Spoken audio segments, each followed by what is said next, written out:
Hey everybody, it's Pastor Nathan. First off, I want to say I am glad that you are here, because what that means is that God's grace is sufficient to give you another day of life. That is enough to thank God for.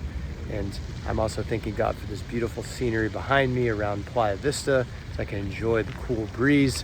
And as I want to talk to you more about this grace, because yes, it is a free gift. Yes, it offers forgiveness and salvation and all the things that we know. But as mentioned on Sunday, it is also God's empowering presence. And it has so much for us to live out the life that God has called you and called me to live. And so I want to read this portion again in 1 Corinthians 15:10 so that you can get an understanding of how working for the Lord and doing what He's called you to do and grace actually are not in conflict.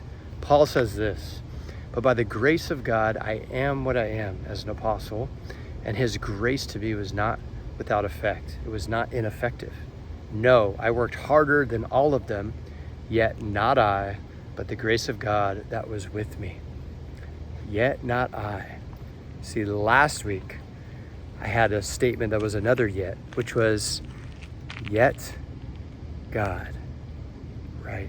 That it wasn't that we have a past and we have things that we've been through, yet God is working in my life, yet God is preparing the way, yet God is doing something, even if I can't see it yet. And today it's yet not I. And he's talking about that powerfully working gift of grace that goes in your life. So how does that work? Where you have grace, yet he says he's worked harder than every other person. I mean, I thought it wasn't a competition. And if you thought that, I'm glad you did, because here's how to best explain it. That God has given us more than we could ask or imagine in a sufficiency of grace that really goes beyond our understanding.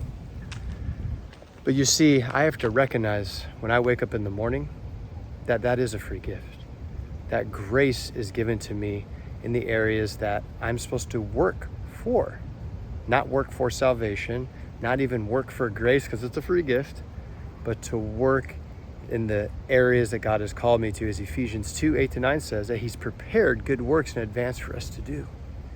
And that also goes into the roles such as being a student. How can I be the best student God's allowed me to be? How can I be the best parent God has allowed me to be? Son, daughter, you name it. That it starts with God's grace. And he makes a clear distinction that he worked harder than others. So it almost seems like a comparison. But he's recognizing, one, that he used to persecute the church.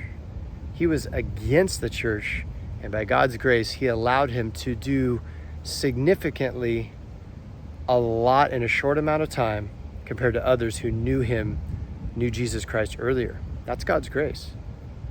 And two, he also recognized that he has a capacity to work harder than others. And let me explain that, because once we start comparing ourselves to others and their work ethic, we can either see that they are lazy or that they are workaholics. So take a look at it like this. For myself, I have a certain degree of work ethic. I actually enjoy working. But now here's my problem. If I do too much, my body will let me know it, because I will get sick. And this can happen because of two things. One, I had too much to do and I am exhausting myself because my mind is stronger than my body till my body says, hold on, shut down. Or it could have been that I didn't use my time wisely and now I'm trying to make up for it.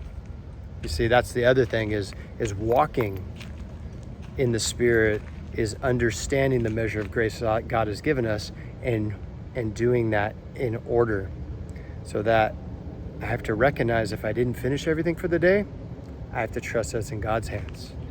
Or maybe I have to delegate. Maybe I have to say no to more things. The list goes on, but I'm not supposed to go beyond what the Lord has given me. I'll work harder, and some people, their capacity, they can work harder than I, and it will still be within the realm of the Spirit. But if I go beyond, it's now turning into the flesh because I'm trying to do something beyond, and my body will say, yep, you're going to get sick. And so I say all that to encourage you to think about, where are you at when it comes to God's grace and how to work appropriately for his glory? Because we're not just meant to say thank you for your grace and not be effective. No, I want to be effective but not exhausted.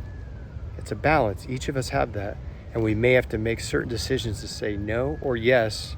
But like the verse in Titus 2:11-14, he's given us the grace and the Holy Spirit to understand the difference. We just have to make the choice.